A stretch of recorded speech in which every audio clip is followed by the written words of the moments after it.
Seção 2. Mantendo o equilíbrio.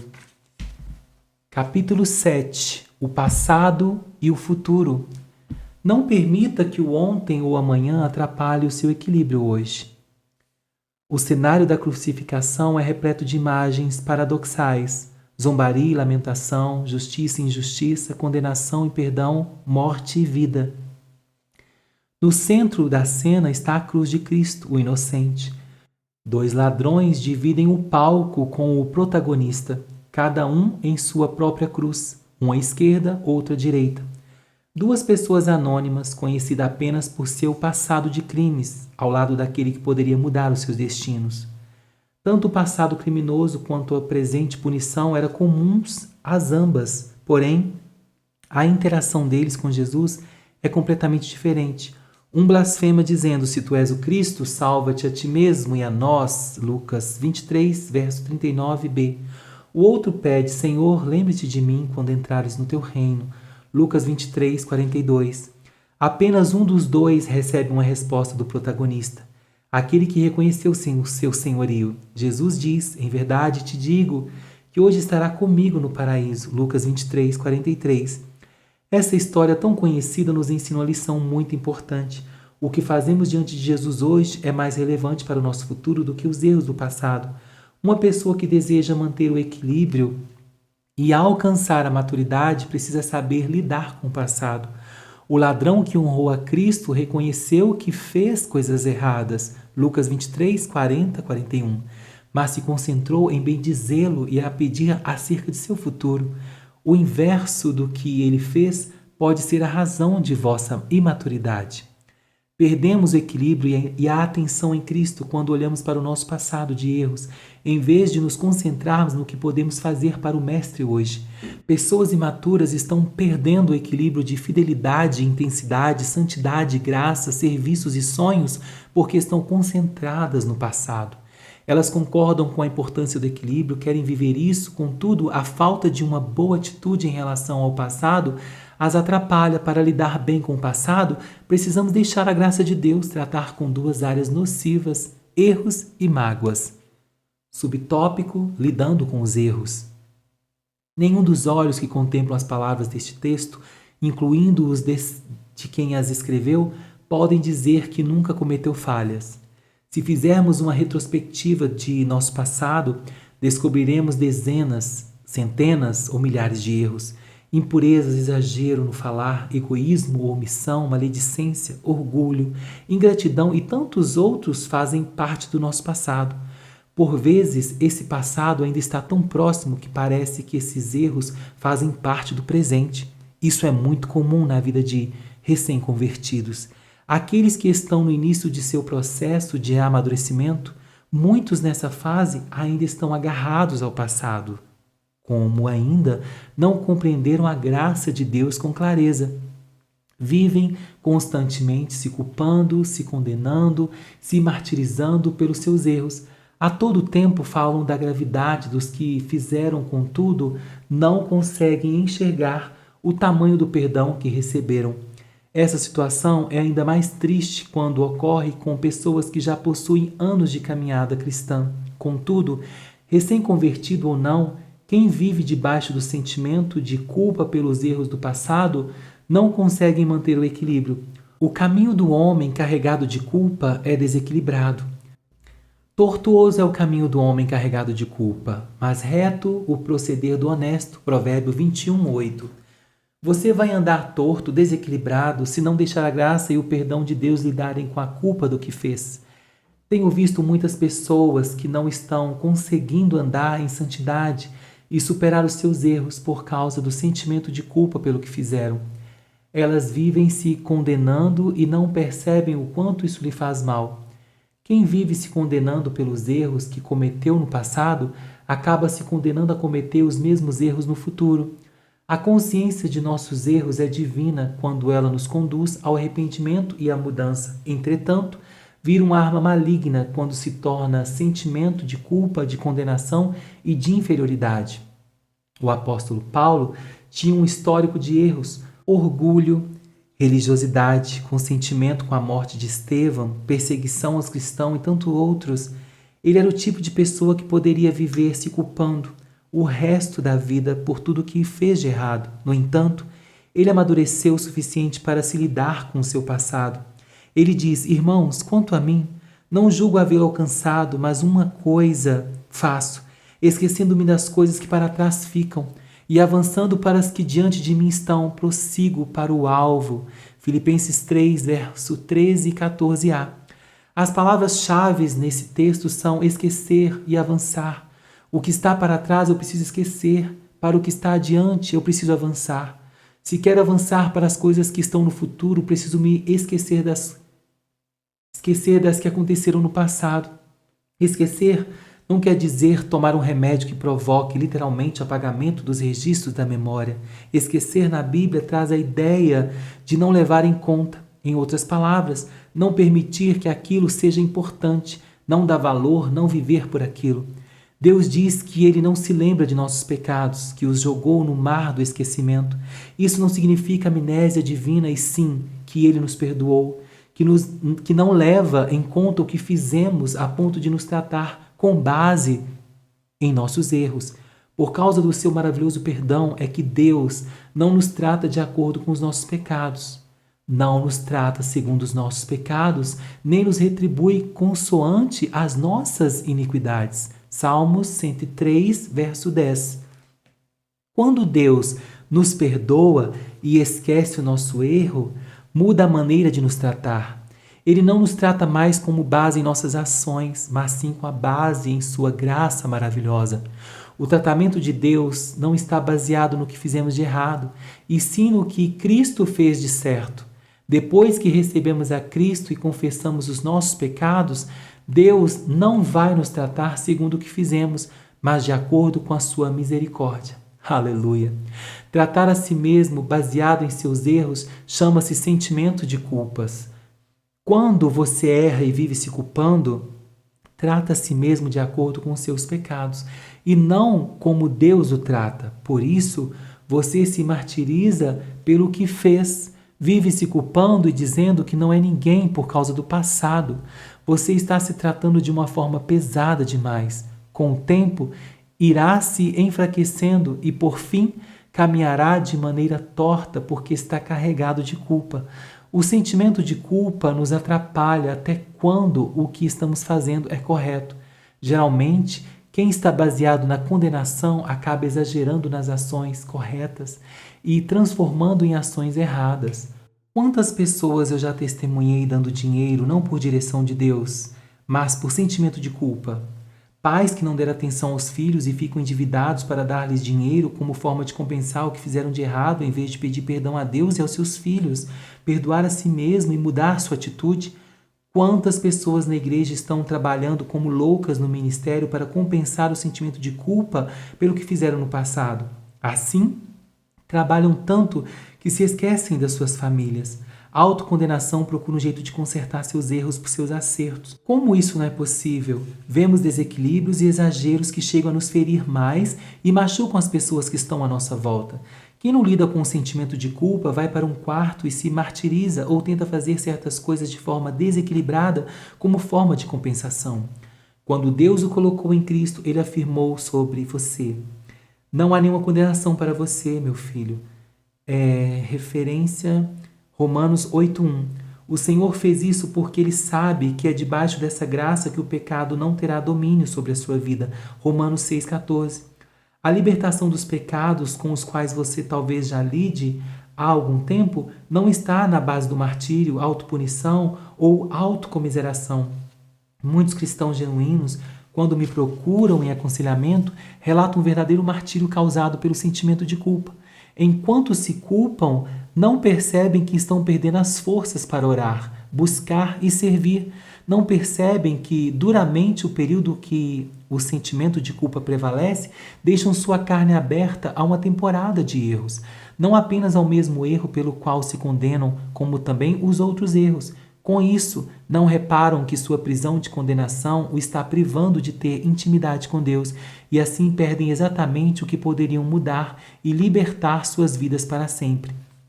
Deus nos justificou de toda culpa e disse que sobre nós não haveria nenhuma condenação, exatamente para que pudéssemos viver uma vida santa e equilibrada, para que pudéssemos chegar perto dele com confiança, pois ele não nos trata segundo a nossa imperfeição, mas sim de acordo com a perfeição de Cristo.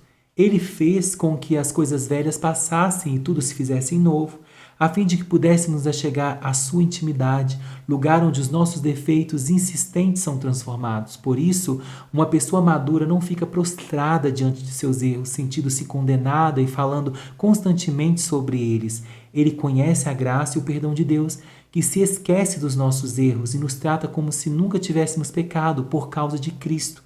O maduro se comporta como certo homem disse: ou eu estou de pé ou me levantando, mas você nunca me encontrará prostrado. Subtópico: superando as mágoas. Quando alçado o governador do Egito, José se casou e teve 2 filhos. O primeiro chamou-se Manassés e o segundo Efraim. Gênesis 41, versos 51 e 52. Manassés significa Deus me fez esquecer de todo o meu trabalho, de toda a casa de meu pai. E Efraim, Deus me fez crescer na terra da minha aflição. Ou eu serei duplamente frutífero. Para o judeu, o nome era muito importante, podendo ter inclusive uma implicação profética. Para José, os nomes de seus filhos falavam do que Deus havia feito em sua vida. Manassés indica o esquecimento do trabalho e da casa do seu pai, enquanto Efraim fala do crescimento e frutificação. A ordem é: primeiro esquecimento, depois o crescimento. Para nascer um Efraim em nossa vida, antes precisa nascer um Manassés. Para avançar para o futuro, é preciso esquecer o passado. Só que o passado de José não é marcado por erros que ele cometeu, mas por injustiças. Ele foi traído pelos próprios irmãos, vendido como escravo, injustiçado pela mulher de Potifar, abandonado e esquecido na prisão. Traição, injustiça, ingratidão e abandono fizeram parte da história de José, porém não entraram no coração dele. Manassés nos diz que Deus fez José se esqueceu do que passara na casa do seu pai. Muitas pessoas nunca deixaram Manassés nascer em sua vida. Como já vimos, esquecer não é amnésia, e sim não levar em conta, ou seja, não agir baseado no que aconteceu. Existem muitas pessoas que ainda levam em conta a traição de um ente querido, a injustiça que sofreram no emprego, a ingratidão de um filho, o abandono de um liderado e, por isso, andam baseadas nesses traumas e não no que Deus disse acerca delas. Essa postura é terrível, pois elas projetam o passado para o futuro. Muitos deixam de se relacionar ou param de investir em pessoas, pois têm medo de serem traídas como foram no passado. Recusam-se a ajudar alguém que necessita por receio de receberem a mesma dose de ingratidão que lhes foi dada em alguma situação parecida no passado. Pressionados entre o passado e o futuro, muitos têm perdido o equilíbrio no presente. Se queremos a maturidade, deveremos ter 2 atitudes com respeito aos traumas do passado: aceitação e perdão. Precisamos aceitar o que nos aconteceu como algo que faz parte da vida, resultado não da vontade de Deus, mas de um mundo caído sem Deus. Devemos aceitar que coisas ruins podem acontecer às pessoas boas. José não fez nada para merecer o que lhe aconteceu. Contudo, também devemos entender que, embora essas coisas não sejam da vontade de Deus, o Senhor as usará para que o propósito dele em nossa vida se cumpra. A traição de seus irmãos levou José para um lugar em que ele seria usado para salvar não apenas a sua família, mas toda a nação egípcia, da forma que viria. A perseguição de Saul levou Davi a ser líder de um grande exército na caverna de Adulão. A traição de Judas levou Jesus para a morte, mas também para a ressurreição. Aquilo que fizeram com você não o destruirá, mas o fará crescer rumo ao seu propósito. José não estava tão perto do propósito de Deus quando estava na casa de seu pai. Na escravidão do Egito, porém, ele estava bem mais próximo. Em nossa limitação mental, nos tornamos traumatizados com os momentos de sofrimento, pois enxergamos nele o nosso fim. Acreditamos que a condição anterior era melhor e que se algo de bom iria acontecer, seria naquele tempo da casa de nosso pai. Aceite em seu coração o fato de que todas as coisas cooperam para o bem daqueles que amam a Deus. mesmo que sua mente entenda que não. Se aceitarmos isso e ficarmos firmes em nossa fé, veremos que as dificuldades geraram em nós perseverança e um caráter firme e fiel a Deus. Para lidar bem com o passado, precisamos também perdoar a quem nos fez mal. Para isso é fundamental entender que ninguém tem a capacidade de destruir o propósito de Deus para a nossa vida. Saul, os irmãos de José, Faraó com Moisés, Judas com Jesus, nenhum deles conseguiu anular o chamado de Deus na vida daqueles que sofreram com suas atitudes. Na verdade, como já disse, os perseguidores acabaram cooperando com o propósito divino. Compreender isso é importante porque muitas vezes guardamos mágoas contra alguém porque acreditamos que essa pessoa está impedindo a nossa vida de avançar. Se você pensar assim, não conseguirá perdoar a ninguém. Lembre-se de que acima das traições está o nosso Deus. Pode ser o seu líder, sua família ou seu discípulo. Deus é maior do que tudo e transformará o mal em bem. Os irmãos de José, quando o reconheceram, tiveram receio dele pelo que havia feito.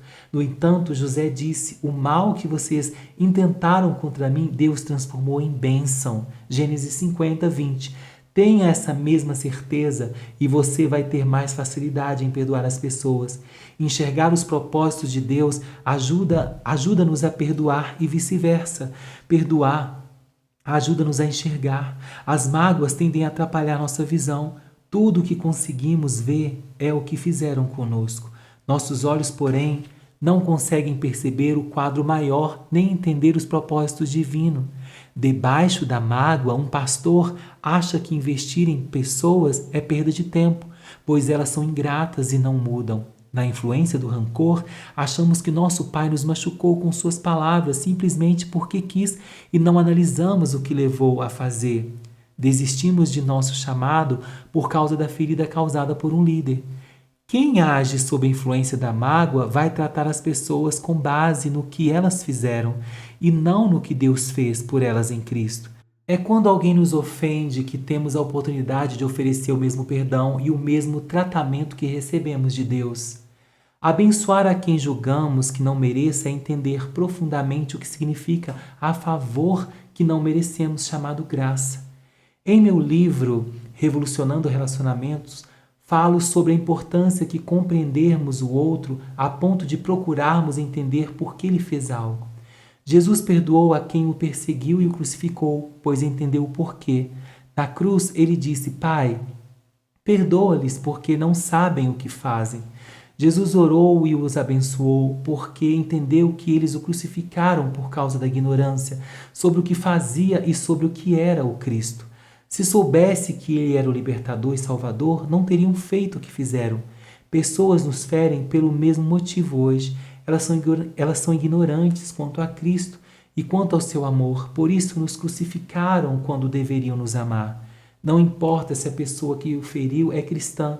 Quem fere seu semelhante ainda não conheceu verdadeiramente o amor de Deus. Por isso, perdoe.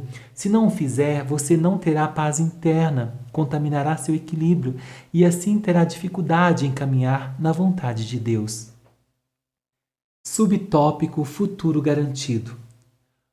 O maduro fala do futuro com esperança e não com ansiedade, porque está livre dos erros e mágoas do passado. Afinal, é justamente por não saber lidar com as experiências ruins do passado que muitos têm medo do futuro. O medo de que essas situações se repitam estabelece o fundamento para a ansiedade e a preocupação. A ansiedade e o medo do futuro são inimigos do equilíbrio que tantos desejamos no presente. A preocupação não coopera em nada para resolver os problemas externos e acaba criando problemas internos que podem agravar ainda mais os externos. Uma pessoa preocupada com o sucesso de algo tende a ficar sem equilíbrio emocional. Pode, por exemplo, ficar irritada vindo a tratar mal as pessoas que estão à sua volta. Às vezes, são essas mesmas pessoas que estão sendo maltratadas que seriam cruciais para o sucesso que tanto a preocupa. Quando deixamos a preocupação com o futuro nos consumir, nós apenas nos destruímos. É incrível como um desejo sadio pode virar uma preocupação. Um anseio por algo pode tornar-se uma ansiedade que rouba o meu equilíbrio. Como discernir se um bom desejo se tornou ansiedade. O primeiro sinal é a pressa. Se o desejo por algo de Deus é sadio, faremos tudo o que está ao nosso alcance para tê-lo, mas depois descansaremos e esperaremos pelo momento em que Deus quiser liberar aquilo sobre a nossa vida. A espera tranquila é uma marca do maduro que está em equilíbrio. Entretanto, a falta de paciência é uma marca da imaturidade. Você já experimentou fazer uma promessa a uma criança? Eis que aqui uma situação não tão fictícia. O pai chega em casa cansado e tudo o que ele quer é relaxar e assistir o jogo de seu time. Enquanto sua atenção está voltada para a televisão, seu filho fala alguma coisa. Ele não escuta direito o que foi dito, mas percebendo que é uma pergunta, diz algo do tipo: "Claro, filho, com certeza", e na esperança de que ele pare de falar. Para sua surpresa, a estratégia funciona e o menino sai da sala com um sorriso no rosto. No dia seguinte, o filho pergunta: "Pai, quando vai me dar o tablet que você me prometeu ontem?" Antes que o pai pudesse negar que fez a promessa, a ficha cai, percebendo o que fez. E sendo um homem de palavra, o pai fala: "Olha, filho, agora não posso, mas assim que der eu compro um para você." "Isso não vai funcionar, vai?" Agora, todos os dias e frequentemente, mais de uma vez por dia, o pai vai ter que ouvir a pergunta: "Onde está meu tablet? Onde está meu tablet?" Ainda que ele prometa uma data, como o Natal ou o próximo aniversário, a criança não vai sossegar. Vai gritar, espernear, enfim, vai irritar o pai até que ele cumpra o que prometeu. Geralmente, as crianças são impacientes, têm pressa, querem tudo para ontem. Têm muita dificuldade de esperar, porém, isso é normal nessa fase.